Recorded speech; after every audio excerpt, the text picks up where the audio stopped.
Labas rytas, labas vakaras, pas ką rytas, pas ką vakaras. Prisijunkit, prisijungiam ir dar palauksiu porą minučių, gal dar kas nors prisijungs ir pradedam šiandien piešti. Truputį papasakosiu, kadangi pirmas piešimas toks, toks viešas, gal bendras, kaip čia pasakyti, ir norėsiu pasiklausti, ar kas iš kur, ar yra kas piešia jau nirografiką, ar čia tik tai pirmas kartas. Ir tada, jeigu jau yra piešusių nemažai, tada pačių tokių bazinių dalykų jau net nebesakysiu, bet jeigu yra kas dar nepiešia, tai vis dar kartą pakartosiu labai trumpai. Ir tada pradėsim piešti. Kažką piešim šiandien paprasto, nes visgi dar tikiu, kad yra žmonių, kurie dar tik tai pradeda, todėl pradėsim nuo pradžių. O apie mane labai trumpai, esu nirografikos instruktorė, baigiau prieš 2 metus. Ir dabar pradedu kažką daryti savo, užtruko visgi dar ilgiau, dar nepradėjau kažko savo daryti, ką tik tai baigusi, nes pirmiausia, tai man dar neužteko žinių, dar toliau mokiausi ir vis dar dabar mokausi, turbūt mokslui galo nebus. Bet žodžiu, dabar tik tai pradedu, viską darau viena, todėl gal taip lėčiau, neturiu nei jokių asistentų, nei techninių, nei kad kažkas padėtų su internetu, online. Pati pasidariau puslapį, pati darausi techniką, kuriu kaip čia ką susireguliuoti su technika, todėl gal taip man ilgiau užtrunka, bet taip jau yra. Dar noriu pasakyti keletą žodžių apie, gal kas girdėjot, kas piešėt, kas dalyvaujat organizacijoje nirografikos, tai dabar vyksta ten kažkokie, ne kažkokie, bet tokie pasikeitimai. Ir aš juose nenoriu labai dalyvauti, nes ten vyksta visokios emocinės aistros, dalinasi organizacija į 2 dalis, atrodo. Vieni lieka su autoriumi Pavelu Piskariovu, kiti eina savo keliais. Ir ko gero dar pati organizacija nenusprendė, ką toliau darys. Tai dabar tokie yra ten įvykiai ir įvesta daug labai griežtų taisyklių, negalima mums net sakyti žodžio nirografika, nes nirografika yra užpatentuotas Pavelo Piskariovo žodis.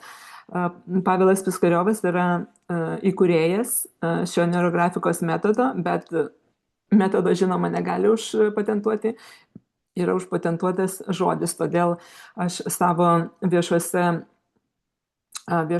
tuose postuose net nerašau dabar nirografikos, nes nenoriu sukelti kažkokių ten įtarimų, kad kažką darau negerai ir nežinau, ką toliau darysiu su nirografika. Žinoma, aš toliau piešiu, bet ar aš pasiliksiu toje organizacijoje, tai dar tiksliai nežinau, nes ten tokios taisyklės, kad labai sunku, ko gero, bus prie jų prisiderinti tiem, kas bando daryti savo tokį biznį pats savo, pats vienas, ta prasme.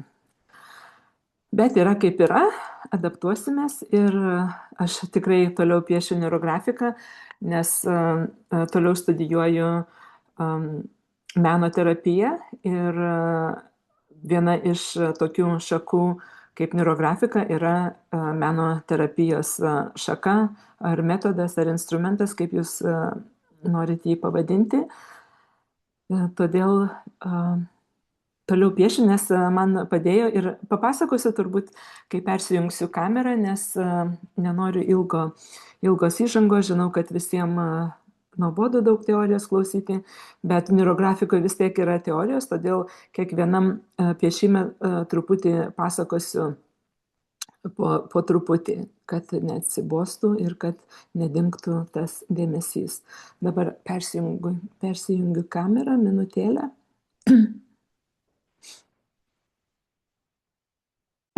Na va. Tai dar kartą trumpai parodysiu labai bazinį dalyką, kas yra neurolinija ir kaip ją piešti ir kaip apalinti kampus.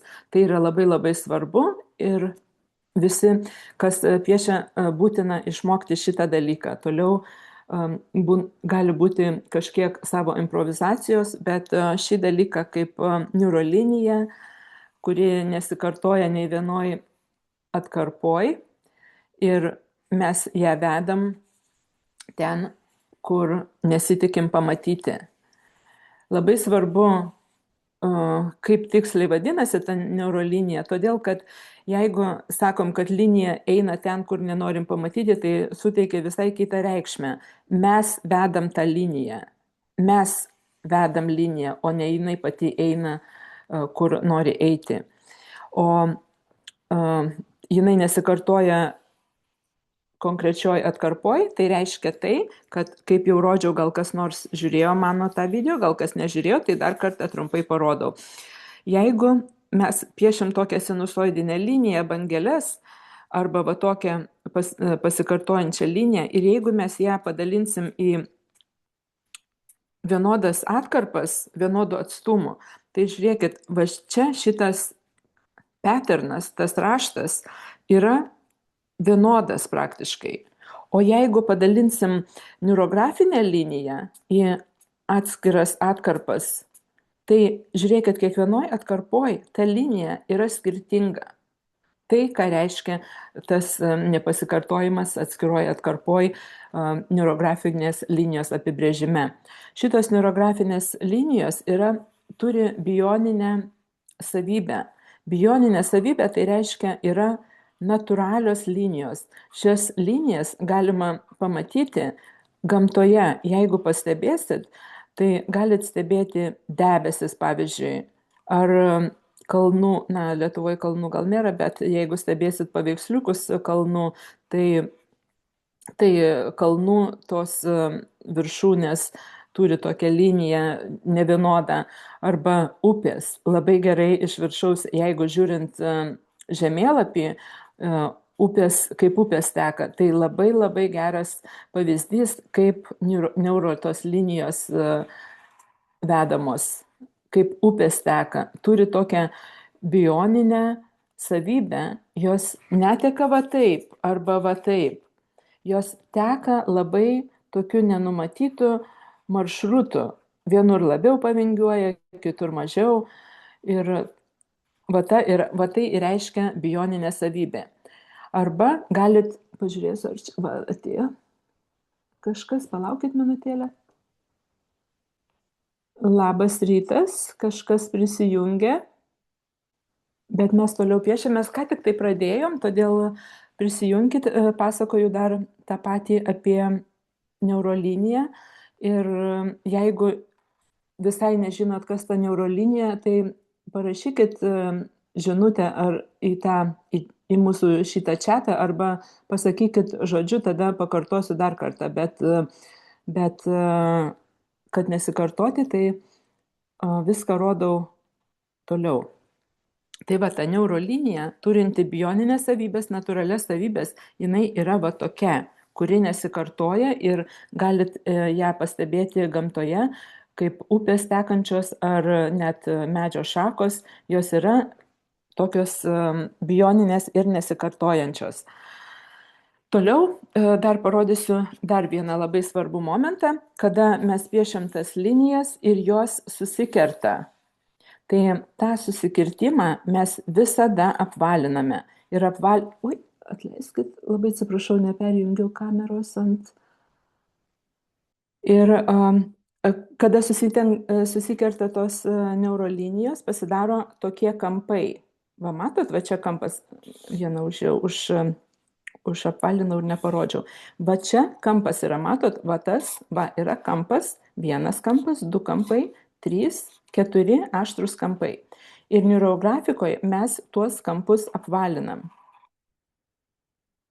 Užapvalinam, kad tų kampų nebūtų, nes pasąmoningai, kada mes piešdami sprendžiam kažkokią savo problemą, tai tie kampai, mes juos suprantam pasąmoningai kaip konfliktą ir bandom išspręsti problemą be konfliktų. Todėl visi piešiniai neurografikoje yra apvalinami, vadinasi apvalinimas. Ir kada suapvaliname, tai bandom irgi padaryti, kad nebūtų va tokių uodegyčių. Jos irgi yra tokios kaip adatos. Va matot, kad nebūtų va taip. Turim labai labai gražiai suapvalinti. Tai yra labai svarbus momentas pradedantiems ir tai gali užtrukti laiko, bet paskui, kada šį įgūdį įgysit, tai labai bus lengva apvalinti ir dar nuo apvalinimo priklauso, kaip ar gražiai atrodo piešinys. Aš dažnai ir aš pati, ir man pačiai tai buvo, kada pradėjau piešti neurografiką, kada dar nemokėjau gražiai apvalinti, tai man piešiniai nepatiko ir tikrai mano piešiniai buvo negražus ir kai kurios mano dabar studentės irgi sako, kad joms nepatinka jų piešiniai, bet aš visom patariu išmokti tą apvalinimą. Labai labai kuo gražiau apvalinimą padarysi, tuo gražiau atrodys piešiniai. Tai va tas apvalinimas ir linijos ir dabar toliau pradėsim piešti, kad ilgai neužtrukčiau. Piešim labai paprastą šiandien algoritmą, kuris vadinasi atomas. Jisai yra turbūt pats paprasčiausias, todėl nuo jo pradėsim. Nežinau, kiek jūsų yra piešusių ir kas dar žiūrės. Ir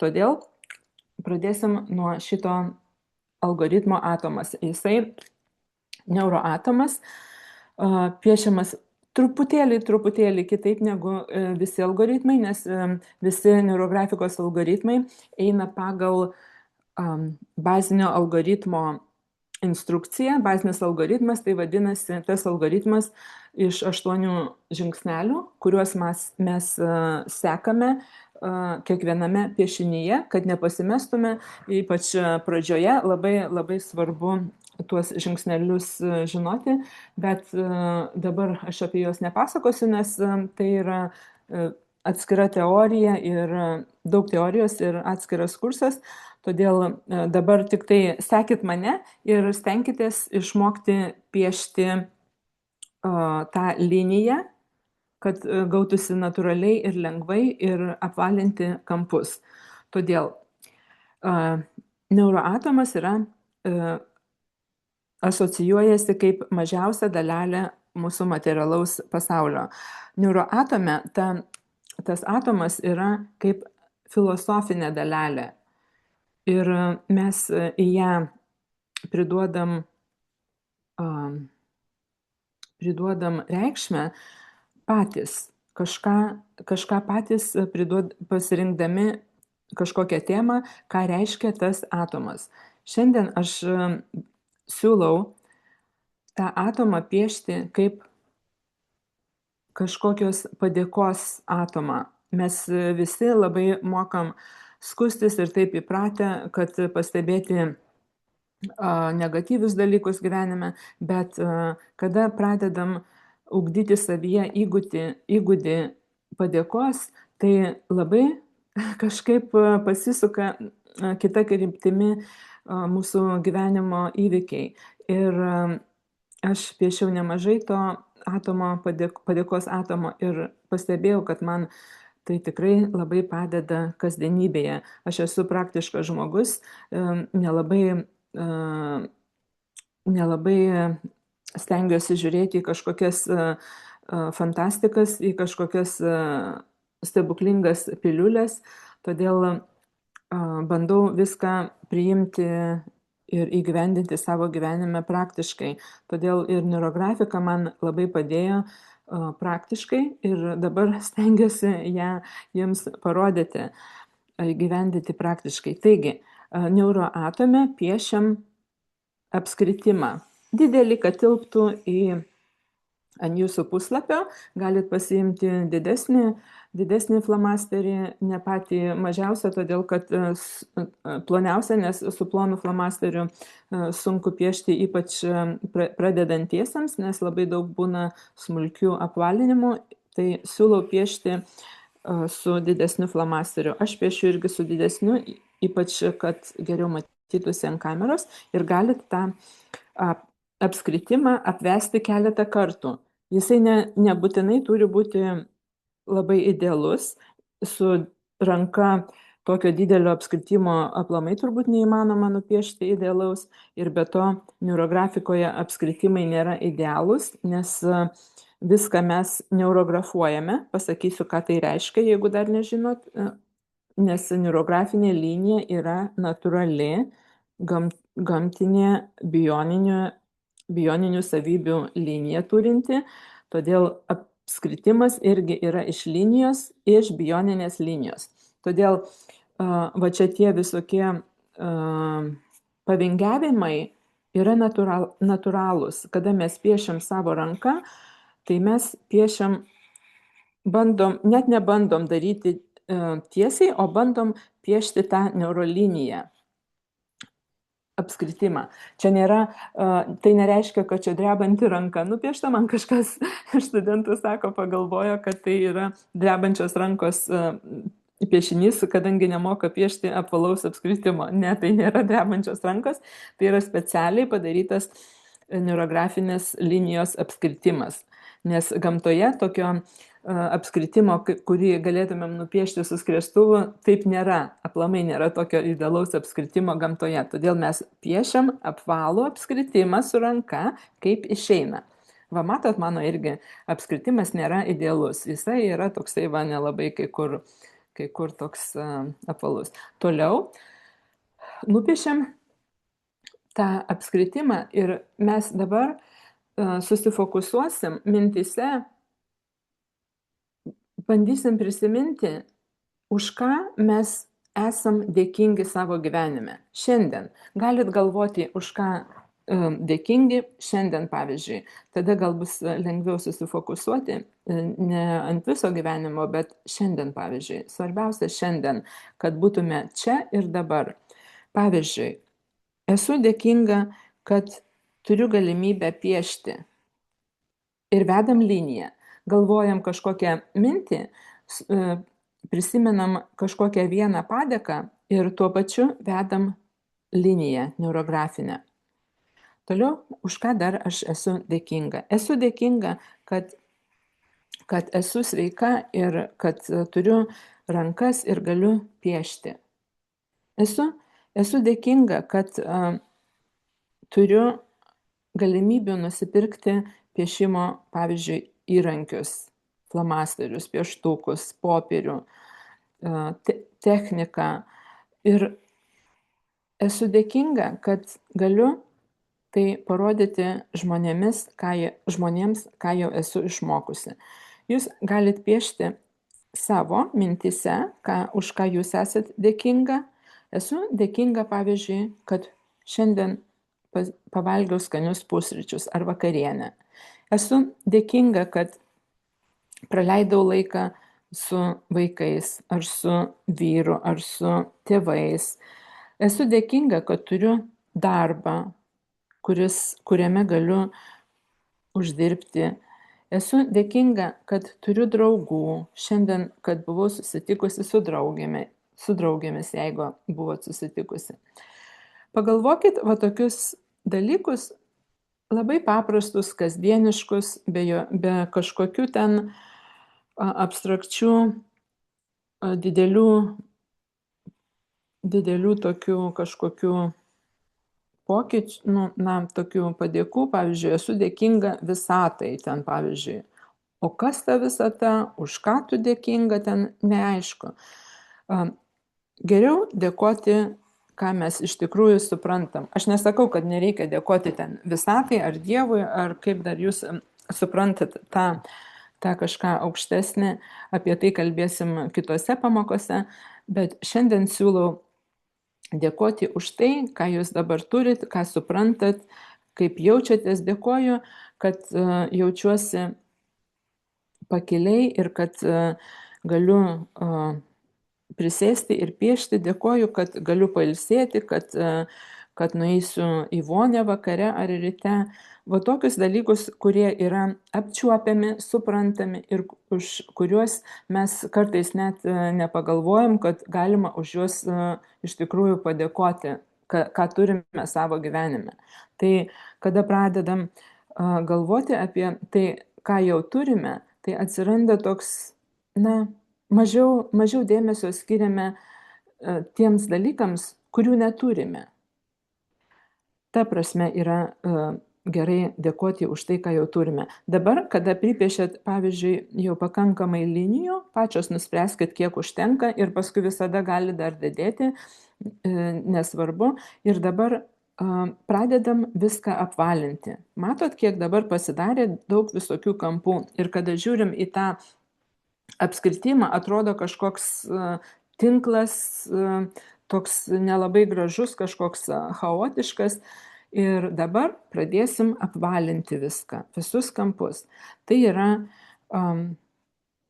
neurografikos trečias žingsnelis.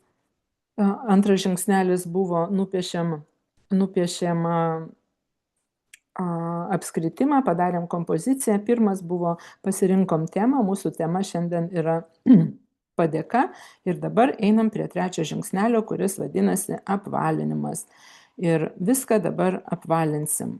Tai yra toks didelis darbas, žinoma, ypač kada daug linijų pridarėm kompozicijoje. Aš truputį užsikalbėjau ir pridariau nemažai linijų. Aš gal užapvalinsiu pusę ir parodysiu jums tą metodą, kaip naudotis, kad neužtrukti ilgo laiko apvalinimui, kad pačios galėtumėt suprasti, ką reikia daryti, bet kad nereikėtų sėdėti čia 2 valandas. Aš jį, žinoma, užapvalinsiu paskui išjungusi įrašą, o dabar parodysiu, kaip apvalinu, pusę užapvalinsiu ir parodysiu visą procesą ant pusę apskritimo. Jūs apvalinkit visą, kaip išeina, sekit mane ir paskui pabaigsit pačios, neskubėkit, nesvarbu, kad atrodys gal, kad ne taip greitai apvalinat kaip aš, bet viskam reikia įpročių ir įgūdžių. Ir su laiku, jeigu norėsit toliau piešti, jeigu jums patinka neurografika ar patiks taip kaip man, tai tas apvalinimas paskui pasidaro toksai malonumą priduodantis žingsnelis. Aš kartais aplamai tik tai pripiešiu linijų, kada noriu pamedituoti, gali būti net kaip meditacijos forma tas apvalinimas. Padarau kartais linijų ir apvalinu. Yra net algoritmas toks vienas neurografikoje, kur piešiam tik tai linijas. O dabar, kada apvalinat šį padėkos atomą, tai stenkitės galvoti apie padėkas.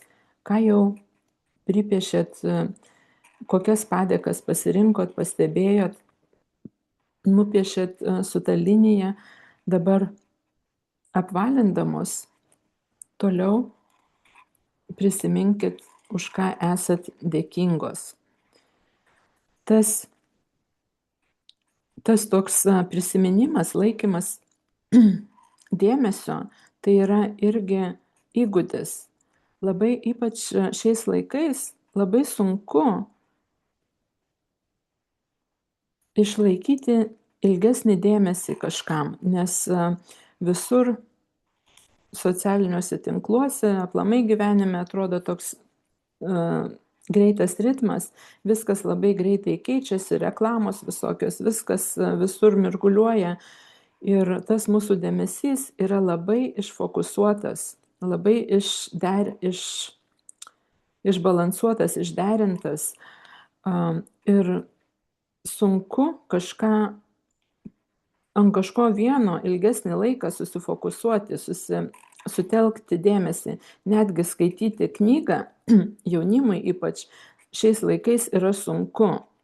Mūsų laikais, kada dar nebuvo interneto, tai skaityti knygą buvo pats malonumas. O dabar, kada socialiniuose tinkluose yra tie trumpos tos žinutės, tai mūsų dėmesys yra labai išsibalansavęs. Ir piešiant neurografiką stenkitės susikaupti ant tos temos, kurią pasirinkot. Pavyzdžiui, šiandien ta mūsų tema yra padėka. Mintis, jeigu ir nuplauks, bandykit stebėti. Neurografika yra dar vienas momentas, kada mes pradedam save stebėti. Tai yra savęs pažinimo metodas iš visų kitų problemų sprendimo metodų. Dar yra ir metodas pažinti save.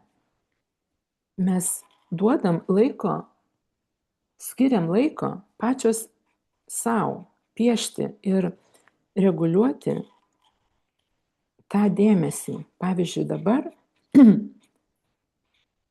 mes dėmesį skiriam savo padėkoms, kam mes esam dėkingi. Vėlgi prisimenam, kaip vis dėlto malonu pagalvoti, kad esu dėkinga, kad galiu sėdėti va čia dabar ir piešti, leisti savo laiko ir užsiimti tuo, kas man patinka. Tame bėgime kasdieninėme, per tą greitį mes net pamirštam save pastebėti, ką mes jaučiam, užgniaužiam savo jausmus. Ir dažnai tie užgniaužti jausmai, jie iš tikrųjų niekur nedingsta, neišgaruoja, jie pradeda kauptis ir pradeda kauptis arba kūne, arba psichologiniai tokioj erdvėjai. Neišreikšti jausmai, nepastebėti savo gilus jausmai, jie pradeda kurti spaudimą. Ir tas spaudimas paskui gali net sukelti ligas, gali net sukelti visokių nemalonių įvykių gyvenime. Kada atsipalaiduojam, kada leidžiam savo pastebėti, o kągi aš dabar pajaučiau, kada įvyko tas ar vienas įvykis, kada atsitiko kažkokia problema, ką aš jaučiu. Ar man dabar reikia bėgti, slėptis, muštis, ar galiu sau leisti atsipalaiduoti ir pagalvoti, ką aš iš tikrųjų jaučiu. Pavyzdžiui, dabar jaučiu, kad aš iš tikrųjų esu dėkinga, kad galiu taip sau leisti ir papiešti. Tai yra vienas iš metodų meilės sau. Labai daug yra dabar populiaru, tokių net yra daug kursų, kaip mylėti save. Ką tai reiškia, kaip mylėti save? Daug kas rodo, kad ten reikia leisti savo pirkti bet ką, arba ten vonioj gulėti, ar pasiųsti ką nors toliau, kad kas nepatinka. Bet leisti savo pajusti, ką tu jauti, tai yra labai svarbus meilės savo toks vienas komponentas. Ir dabar, kada jūs piešiat ir leidžiat savo pabūti su savimi, pastebėti, už ką jūs esat dėkinga.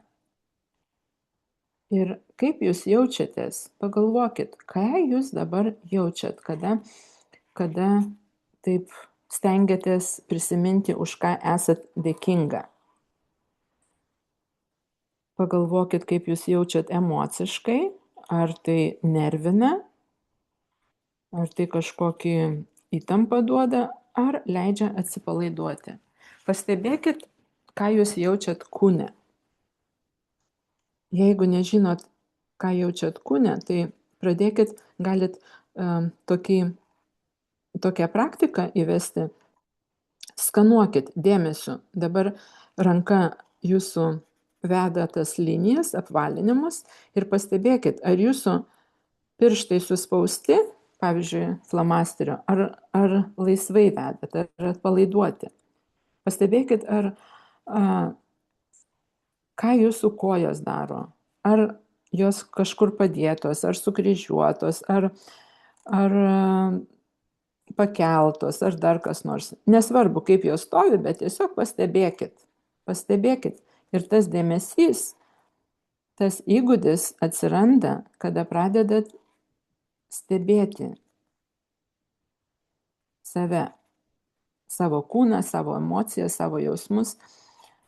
Ir atitrunka dėmesys nuo kažkokių problemų, nuo kažkokio chaoso. Na, aš jau užpildžiau pusę to atomo. Ir dabar pradėsiu spalvinti. Spalvinti galima pasirinkti spalvas kaip čia, sąmoningai arba intuityviai, kaip jums patinka. Neurografikoje yra toks vienas modulis, vadinasi coloring, spalvinimas. Ir ten yra teorija iš Vuxin kiniečių teorijos apie 5 elementus ir mes ten mokinomės, kaip pasirinkti spalvą pagal tą teoriją. Bet visai nesvarbu, kaip jūs norit pasirinkti spalvas, jūs renkatės taip, kaip norit, galit net užsimerkę pasirinkti, kaip patinka. Kokias 3 ar 4 spalvas, daug nesirinkit, kad nebūtų vėlgi chaoso iš spalvų, kol išmoksit spalvinti. Aš pasirinkau 4, taip jau gavosi. Reikšmės joms nelabai priduosiu šį kartą, todėl kad noriu parodyti, kaip spalvinti be didelės reikšmės, bet man tiesiog dabar patiko šitas spalvas ir aš pasirinkau jas intuityviai. Neurografikoje yra taisyklė, kaip spalvinti. Va čia trumpai parodysiu irgi dar ant kito lapelio. Pavyzdžiui, kada pridarom daug šitų tokių dalelių, tų tokių, va čia kaip yra, pavyzdžiui, viena dalelė, va čia yra antra dalelė, čia trečia, ketvirta, matot, jos yra kaimyninės kai kur, pavyzdžiui, va šita dalelė yra kaimyninė su va šita arba su šita, tas, kuri jungiasi. O šita dabar dalelė yra ne kaimyninė, nes per jas tarp jų yra kita dalelė. Tai neurografikoje mes spalviname keletą dalelių kartu, keletą kaimyninių dalelių kartu. Pavyzdžiui, jeigu va šitą aš nuspalvinsiu žalia spalva, tai bus viena tik tai dalelė. Neurografikoje mes spalviname 2 arba daugiau dalelių tą pačią spalvą. Pavyzdžiui, va taip. Šita dabar yra 2 tos dalelės užspalvintos viena spalva.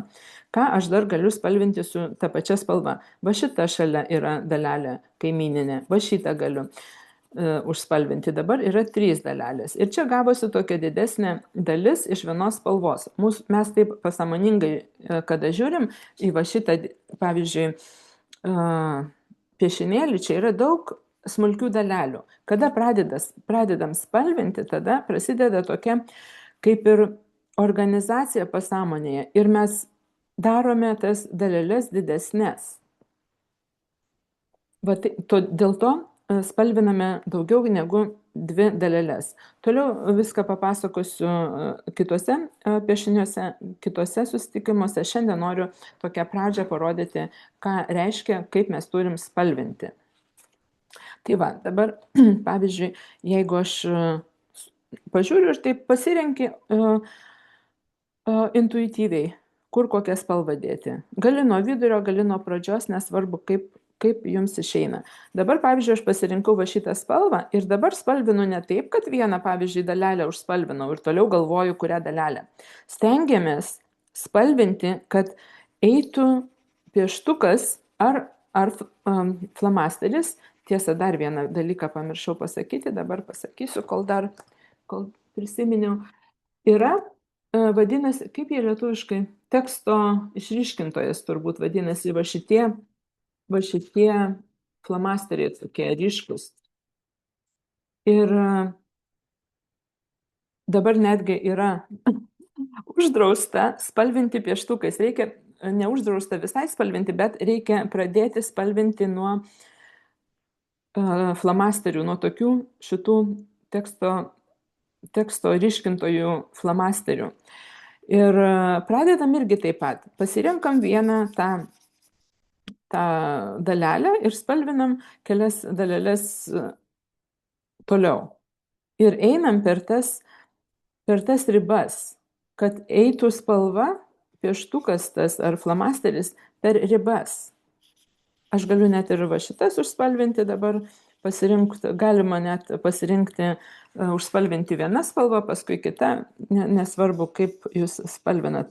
Bet svarbiausia taisyklė ta, kad spalvinti daugiau negu 2 dalelės viena spalva. Va, aš pavyzdžiui dabar užspalvinau va čia truputėlį ir va čia truputėlį. Dabar galiu pasirinkti kitą spalvą ir toliau spalvinu, pavyzdžiui, šitą spalvą. Ir va taip einu per ribas kitos dalelės.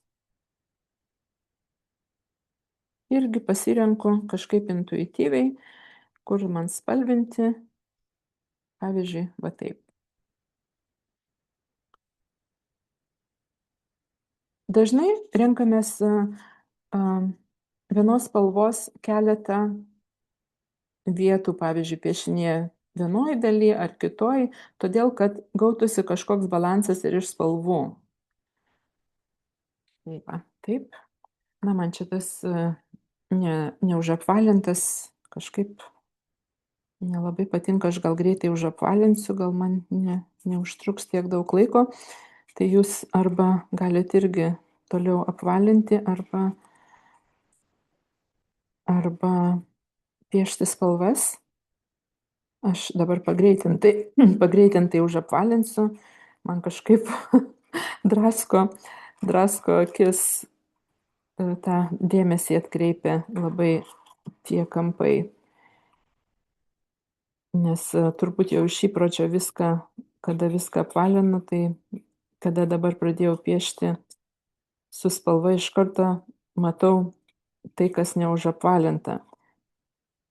Ir dar irgi noriu pasakyti, kada pradėsit piešti su spalva, jeigu pamatysit kažkur neužapvalintų kampų, tai nieko baisaus, galit juos užapvalinti, kada pamatysit, nes kartais kada apvalinam ir paskui pereinam jau prie kito žingsnelio, prie spalvų, tai ne visada matom visus kampus, kartais kai kurios kampus paliekam netyčia ir nieko čia baisaus, galit visada sugrįžti prie kito, prie ankstesnio to žingsnelio ir užapvalinti jau pradėdami spalvinti arba dar net kituose žingsneliuose.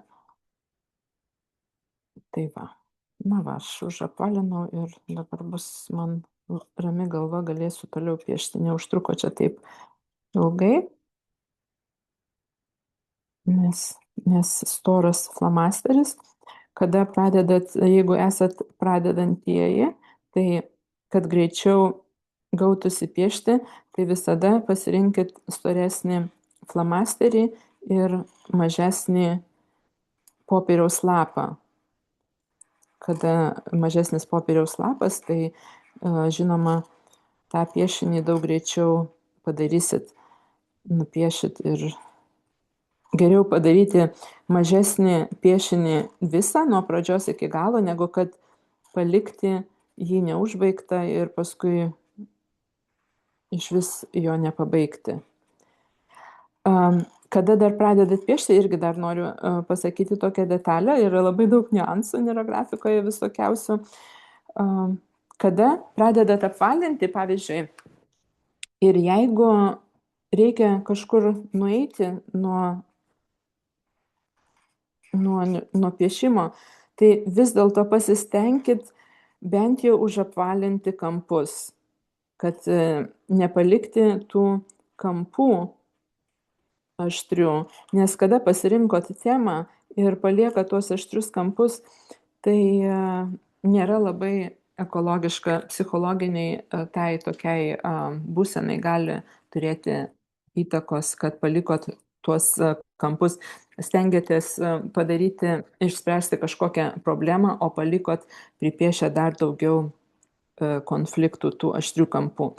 Na va, aš dabar pradėsiu su kita spalva, toliau darysiu savo tą spalvinimą ir dabar darau su šitais flomasteriais.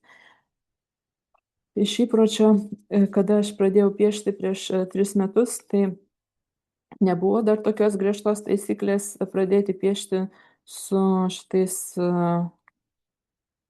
teksto ryškintojais, tai iš karto pasiėmiau pieštukus iš įpročio, bet dabar prisiminiau, kad visgi reikia laikytis taisyklių kol kas, ypač pradedantiesiems. Paskui, žinoma, galima piešti ir su pieštukais, ar kaip jūs patys pasirinkat sąmoningai.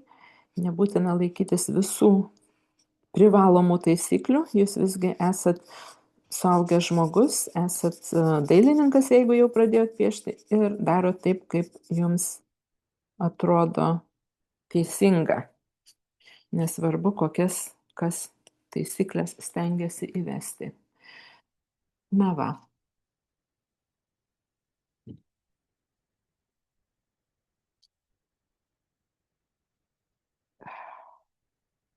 Kvėpuokit, prisiminkit, kad kvėpuojat, įkvėpėt, iškvėpėt ir vėl prisimenat, ką piešėt, už kągi esat dėkingi. Esu dėkinga, kad prisiminiau, kad reikia pradėti piešti su šitais teksto išryškintojais. Noriu visgi parodyti, kaip teisingai yra piešti, ypač tiems, kas pradeda, kad nepridaryti dar nesklandumų tokių paskui nesusipratimų. Tai pradėsim nuo to, kaip teisingai piešti. Išmokstam taisyklės, kad paskui jas galėtume laužyti. Yra toks posakis angliškai. Gal ir lietuviškai yra, nežinau. Na va. Ir galima palikti netgi baltą spalvą. Ne viską būtina užspalvinti, todėl, kad balta spalva irgi yra spalva. Bet yra tokia, gal tokia nerašyta taisyklė kompozicijoje aplamai, kad užpildyti geriau būtų apie 60-70 procentų užspalvinti. Tai va, aš dabar paliksiu kol kas čia baltai ir dabar, kada mes užspalvinom su šitais teksto ryškintojais, dabar galima pasiimti pieštukus ir dar paryškinti su pieštukais. Arba galima su pieštukais vėliau paryškinti, galima dabar padaryti išryškinti keletą linijų, nes dabar žiūrint į šitą piešinėlį, matot, visos linijos yra praktiškai vienodos storio. Bet kad susidaryti didesnį įspūdį, tai kada mes matome kažką kaip 3D, pavyzdžiui, tokioj vizualioj formoj, tada mūsų įspūdis būna stipresnis. Ir mes piešinėlyje tą 3D įspūdį galime sukurti, kada padarom linijas vienam piešinėlyje 3 storių. Ir šitą liniją dabar, kur vesim, storesnę liniją, jinai vadinasi lauko linija neurografikoje. Pasirinkdami tą lauko liniją, mes lyg ir kreipiamės į visatą, į kažką aukščiau mūsų, kas mums galėtų padėti, nepadėti, bet galėtų duoti tokios kažkokios paspirties, tokios galios, kaip galima ją pavadinti, kaip visatos, kaip Dievo galia, kas kuo tiki, kaip aukštesnės kažkokios energijos, galios, kurią mes priimam.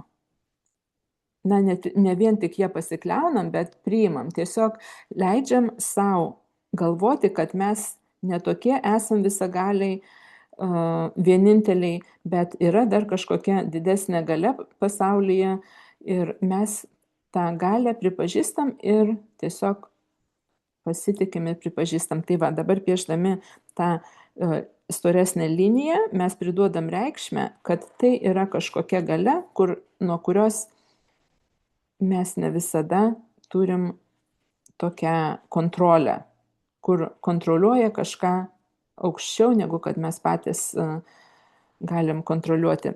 Galim tą liniją piešti jau per einančias linijas, kurios yra, tai visiškai jūsų yra pasirinkimas, galite kai kurias linijas pastorinti, kurios jau yra piešinėlyje. Kaip aš va čia dabar padariau, va šitą liniją pervedžiau jau pastorindama. Arba galima tiesiog vesti liniją, vėlgi neurografinė linija, ją pasirinkti naują liniją, va taip per bet kur, kaip jums atrodo geriau. Tiesiog intuityviai pasirinkit, kaip jums norisi daryti. Kadangi aš dabar padariau tą naują liniją, va matot, jinai pridarė vėl kampų ir ta linija nėra stora. Tai aš tą liniją dabar einu ir užapvalinu ir pastorinu. tą liniją, pereinu per tą liniją keletą kartų, taip ją pastorindama ir paskui užapvalindama. Nes kada mes pravedam tą storesnę liniją, jinai automatiškai pridaro naujų kampų ir juos visus vėl reikia užapvalinti.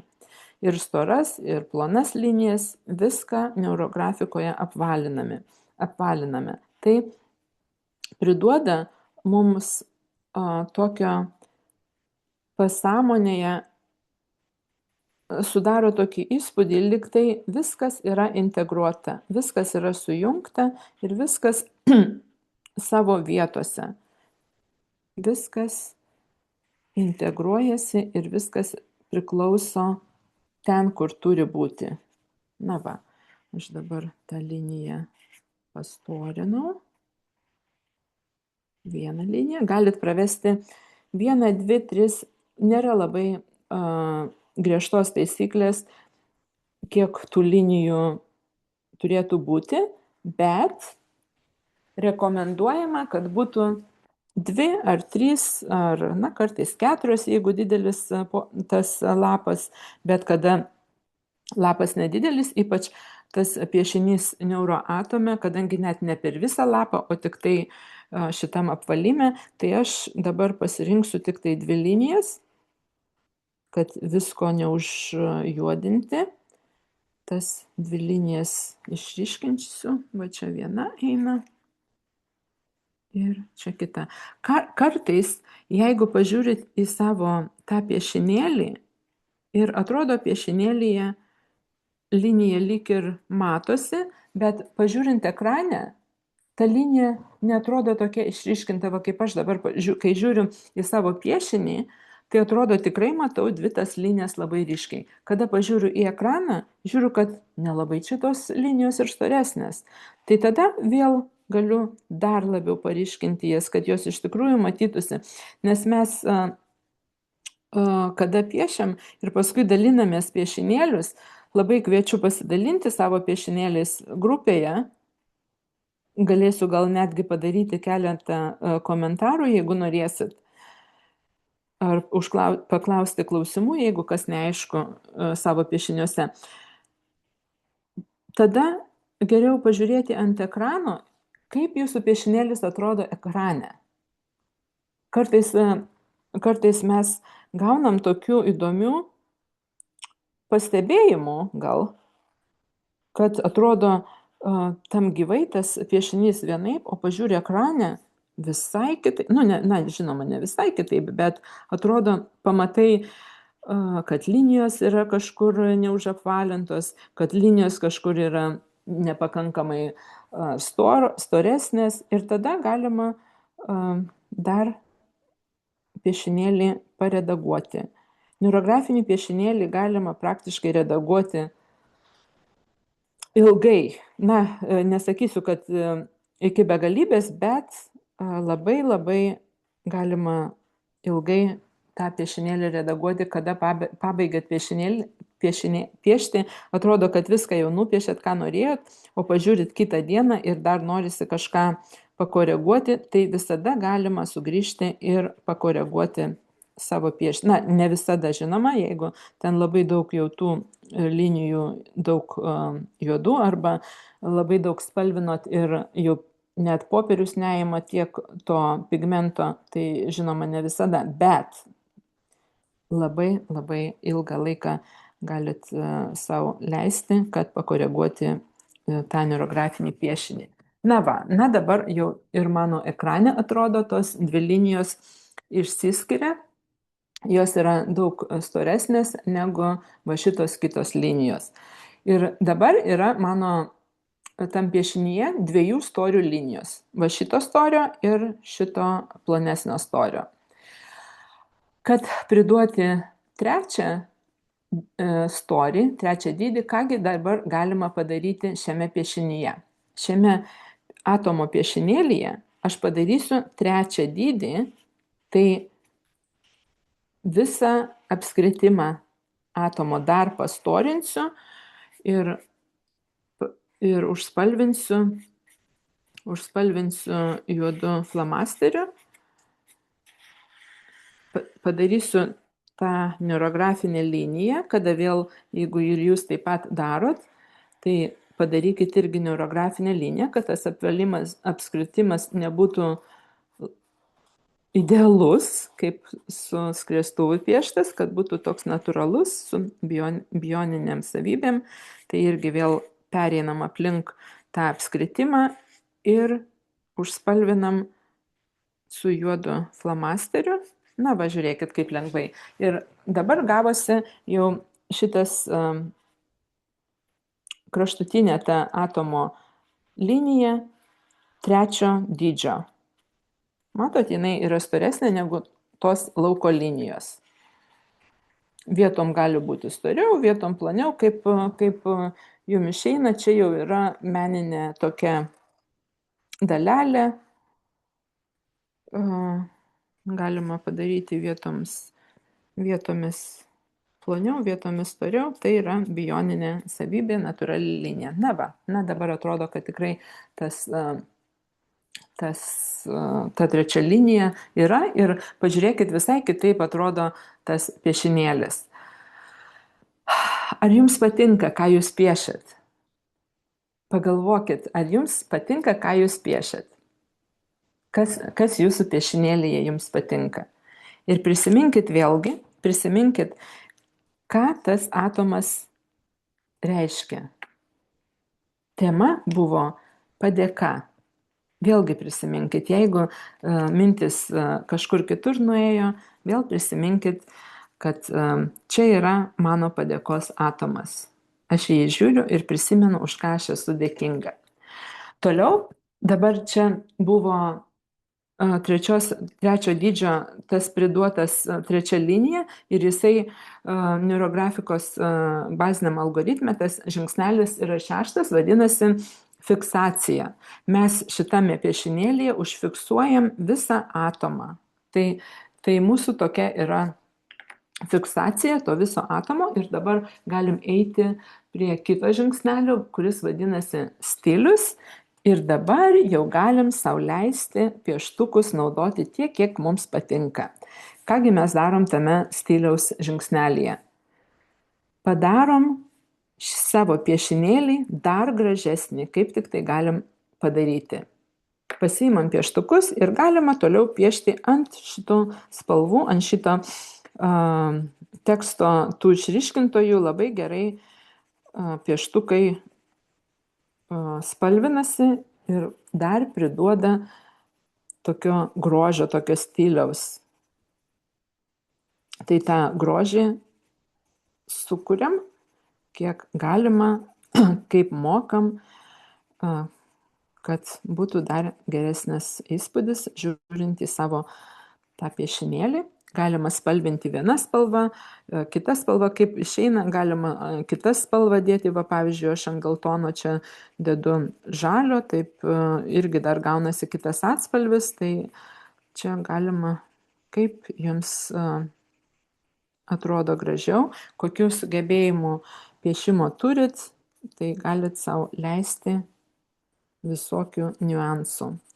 Aš mokiausi, kada baigiau instruktoriaus kursus, tai man vis tiek dar nepatiko mano piešinėliai, labai norėjau, mačiau ypatingai rusiškų instruktorių, mačiau daug, kurie yra dailininkai ir jos dabar jau instruktorės, tai labai labai gražių piešinių, aš taip norėjau išmokti, kuo gražiau piešti. Žinoma, tokio labai didelio talento neturiu, bet kiek galiu, tiek stengiuosi ir mokinuosi, vis dar mokinuosi. Visokių yra tokių techninių triukų, kurių galima įgyti. Ir vienas iš tų triukų, kurių išmokau, tai va toks yra, vadinasi, šešėlio darimas. Pavyzdžiui, kada ant šito jau teksto ryškintojų dedam spalvą su pieštukais, darom tokį šešėlį. Nežinau, čia nelabai gal matosi, dabar žiūriu ant ekrano, pasiimsiu biškį tamsesnį spalvą. Va, pavyzdžiui, dabar jau turėtųsi matytis, kada darai, va tai pavyzdžiui, aplink tą, va šitam pavyzdžiui, atomo algoritme, piešinėlyje, galima šešėlį tą padaryti aplink visą apskritimą. Va, matot, kaip matosi dabar tas mano šešėlis ir priduoda tą tokį, kaip čia pasakyti, apimtį.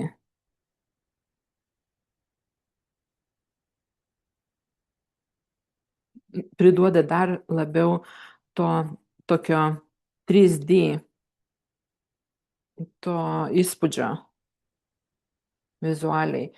Mes neurografikoje, pavyzdžiui, sprendžiam problemas grafiškai. Taip yra vienas iš tų taisyklių tokių neurografinių, kada pasirenkam temą, tai sprendžiam problemą grafiškai, piešdami ir tuo pačiu psichologiškai mintyse sudarom įspūdį, kad galima tą problemą, kurią pasirinkom, iš tikrųjų išspręsti. Ir ką reiškia aplamai ta neurografikos, tas piešimas yra psichologinis metodas, ne stebuklinga kažkokia piliulė, kur dabar nupiešiu ir viskas man iš dangaus nukris nieko nedarant. Bet tiesiog piešdami mes keičiam savo mąstymą psichologiškai ir netgi fiziologiškai. Mes sudarom naujus neuronus, kurie yra atsakingi, pavyzdžiui, už tą temą.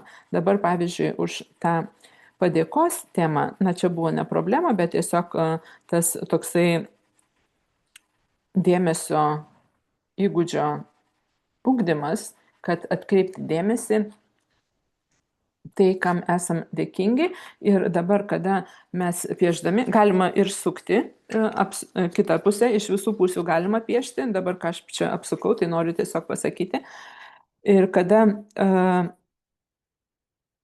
mes piešiam, Tai psichologiškai ir mintise mes savo primenam, kad yra už kažką padėkoti iš tikrųjų, bet ir mes fiziologiškai duodam neuronams kurti tą tokią, kaip čia lietuviškai, kontūrą, kuris dar labiau kuriasi ir prisijungia prie to kontūro, kuris yra atsakingas už padėką, pavyzdžiui.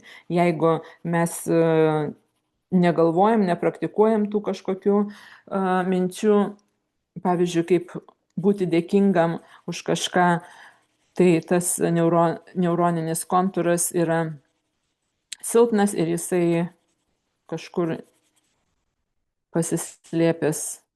Dėl to dažnai iškyla tokių visokių pasipiktinimų, visokių, kaip čia, skundų, kadangi mes skundžiamės dažnai, esam įpratę dažnai skustis, tai tas skundų neuronų, tas kontūras yra labai ryškus ir labai lengva prie jo sugrįžti automatiškai. Čia gaunasi kaip automatinės programos tie neuronų kontūrai, kuriuos mes dažnai pajungiam, naudojam, jie yra kaip automatinės programos.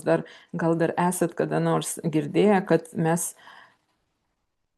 mums gerai būtų persiprogramuoti. Tai va čia vienas irgi yra iš tų tokių, galima taip vadinti, neurografikos. Piešiant neurografiką, mes perprogramuojam savo smegenis, savo tą neuroninių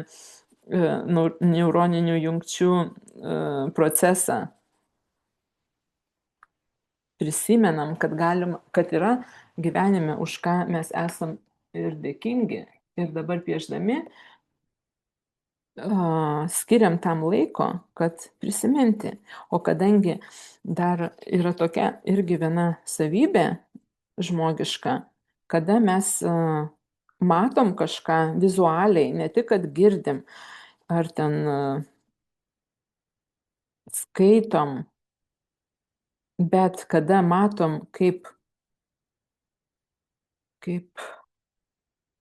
čia tas vizualiai matom kažkokį objektą, tai tada dar labiau prisiminam, dar labiau tas kontūras ryškėja neuroninis, kada matom vizualiai. Kadangi, žiūrėkit, pavyzdžiui, jeigu dabar yra tokios praktikos, pavyzdžiui, kaip rašyti padėkos dienoraštį. Aš irgi jį rašau, irgi labai gerai, bet, pavyzdžiui, neurografika yra kaip ekspresas tas padėkos, pavyzdžiui, kad prirašyti tą puslapį, prirašiai ir jį užvertei ir viskas. Ir jo nebematai. Na, žinoma, tuo metu, kada rašiai, tai tą neuroninį kontūrą paryškino labai, labai gerai, bet kada pieši ir va dabar pasakysiu, kai nupiešit šitą savo atomą, atsiprašau, dabar padarysiu triukšmo, nulūžo pieštukas. Kada nupiešit savo šitą atomą dabar, pavyzdžiui, pasidėkit jį matomoj vietoj. Ir jūs iš karto, kada prisiminę šiandien, rytoj, keletą dienų galit pasilikti tą piešinuką matomoj vietoj. Jūs iš karto pažiūrėję, per sekundę prisiminsit, apie ką tas atomas buvo pieštas. Iš karto prisiminsit, kad tai buvo mano padėkos atomas. O kada, pavyzdžiui, jeigu rašot dienoraštį, tai reikia susiieškoti tą dienoraštį, reikia atsiversti tą puslapį ir skaityti, kad prisiminti, nes taip pažiūrėjus į parašytą puslapį, juk nematom, kas ten parašyta, reikia iš tikrųjų skirti daugiau laiko, kad prisimintumėm. O kada mes jau nupiešiam, tas yra objektas jau toks akivaizdus ir paskui pasidėjus jį matomai vietoj labai greitai gali prisiminti, kad tai buvo mano padėkos atomas. Na va, ir dabar einam per tas spalvas ir sau leidžiam kuo gražiau padaryti tą padėkos savo atomą. Kiek jau čia mes užtrukom, jau valandą laiko, na, dar kokių keletą minučių ir baigsiu šios dienos tą įrašą ir lauksiu jūsų piešinėlių, jūsų padėkos atomų. Pasidalinkit grupėje būtinai. Na, nebūtinai, žinoma, jeigu norit, bet labai būtų malonu ir man pamatyti, kaip jums gavosi jūsų grožiai ir gal kitoms merginoms irgi būtų malonu pamatyti. Visada malonu dalintis. Taip, aš irgi, jeigu piešiu kur nors grupėje, tai dalinuosi ir pati savo įkvėpimo įgaunu ir juk kitam priduodi, juk irgi daliniesi ir įduodi kitam įkvėpimo savo piešinėliais. Nesvarbu, ar jums gražiai gavosi ar negražiai, vis tiek pasidalinkit, labai kviečiu pasidalinti, nes tada atsiranda noras dar labiau piešti, dar labiau kažką kurti, o juk pradedat kurti, jeigu net ir nemokat, vis tiek tas žingsnelis jau padarytas, jau sukūrėt kažką, jau pradėjot kurti ir visada galima išmokti tą kažkokį įgūdį geriau, kada skirsit tam laiko ir to veiksmo. Viskas mūsų gyvenime yra pasiekiamas veiksmu. Jeigu tik tai galvosi, to neužtenka dėja, nors ir kaip norėtųsi, nors ir kaip daug kas parduoda tas stebuklingas tabletės, taip dėja nesigauna, kad tik pagalvojai ir karvelis nukris. Žiūriu dabar man į ekraną, kad man dar nelabai matosi mano toks, žiūriu, kada į piešinį atrodo toks ryškus mano piešinys, bet pažiūriu ekraną ir dar nelabai ryškus gaunasi. Na, va, dar sau leidžiu truputėlį pariškinti, kad matytųsi ir ekrane. Ir dar noriu vieną dalyką padaryti. Parodysiu, labai patariu irgi, ką aš darau su savo visais piešiniais, tai kitoj pusėj, pavyzdžiui, va šito piešinėlio, aš užrašau datą, kada piešiau ir kokia tema ir su kuo piešiau, pavyzdžiui. Jeigu nieko neužrašyta, tada nieko nerašau. Jeigu piešiau su kokia nors instruktorė, tada parašau su kokia instruktorė. Kada piešiu aš vedu klases, tai tada parašau, kad aš vedžiau tą klasę, tą piešimą. Paskui vėliau papasakosiu, yra dar tokių dalykų, kuriuos reikia irgi patartina rašyti, piešiant neurografiką pagal visas taisyklės, bet va šituos du dalykus, datą ir kokia tema ir su kuo, kada piešiau, tai visada rašau, nes pavyzdžiui, pasiėmus bet kokį savo piešinėlį, tai bet kokį savo piešinėlį aš visada galiu labai greitai prisiminti, su kuo piešiau, kada ir ką jisai reiškia, kokią reikšmę buvau pridavusi. Tai va šitą labai patariu praktikuoti, užrašyti datą ir temą, tai labai galima greitai paskui pasiėmus savo piešinėlį prisiminti. Labai įdomu pasiimti savo piešinėlį po kažkiek laiko, po metų, po 2 ir pažiūrėti, kągi aš ten piešiau ir kiek jau dabar esu daugiau įgudusi ir kokie piešinėliai dabar yra daug gražesni mano. Taip irgi labai įdomu stebėti savo progresą, kuris irgi labai, manau, labai geras įgūdis stebėti savo progresą, ne kitų, ne kaip ten kiti instruktoriai gražiai piešia, bet savo progresą stebėti, kiekgi aš jau esu išmokusi. Tai irgi labai, manau, svarbus dalykas. Na va. Tada šiandien turbūt tiek, neužlaikysiu jūsų. Damylėkit savo piešinėlį iki tiek, kad jums patiktų. Dadėkit spalvų, palyginkit kampus, dar jeigu kur nelabai užapvalinta.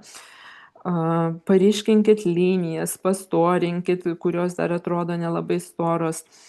Uždėkit šešėlių su spalvom ir pažiūrėkit, kaip piešinėlis keičiasi. Galit net nufotkinti savo piešinėlį vienoj stadijoje ir paskui dar pridėję daugiau spalvų, dar labiau pastilizavę, vėl padarykit nuotraukas ir vėl pažiūrėkit savo tokius palyginimus, kaip, kokį progresą padarėt. Aš taip dažnai dabar darau, labai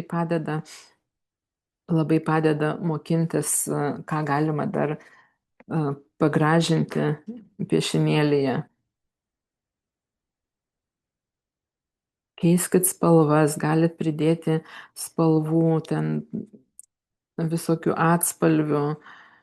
Bandykit padaryti savo piešinėlį kuo gražesnį. Ir šitas neuroatomas tikrai yra labai paprastas algoritmas, kurį galima irgi padaryti gražų,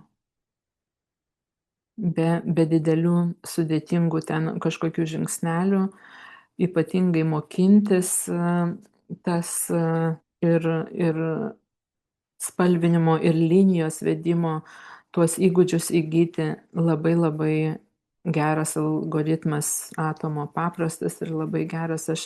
Aš labai daug esu pripiešusi atomų, nežinau, tikrai daugiau negu 30 ir kartais tiesiog noriu papiešti, pasiimu lapą, sugalvoju, ką nors. Dažnai labai piešiu padėką atomui, todėl kad kada darai tą padėkos praktiką, tai iš karto pastebi, kaip pasikeičia visa savijauta ir nuotaika pagerėja ir atsiranda kažkokių naujų minčių, kad gal nėra taip ir blogai, kaip iš tikrųjų, ir kad tom problemom atsiranda naujų tokių idėjų, kaip jas galima išspręsti. Tai va. Pasidalinkit savo atomu, kviečiu, ir užbaigsiu šį efyrą. Labai ačiū, kas atėjot gyvai pažiūrėti. Ačiū tos, kas žiūrės įrašą. Uždėsiu į grupę įrašą, kada kompiuteris mano konvertuos tą failą. Ir susitiksim jau grupėje. Labai malonu buvo. Geros jums dienos ir lauksiu jūsų piešinėlių. Viso geriausio.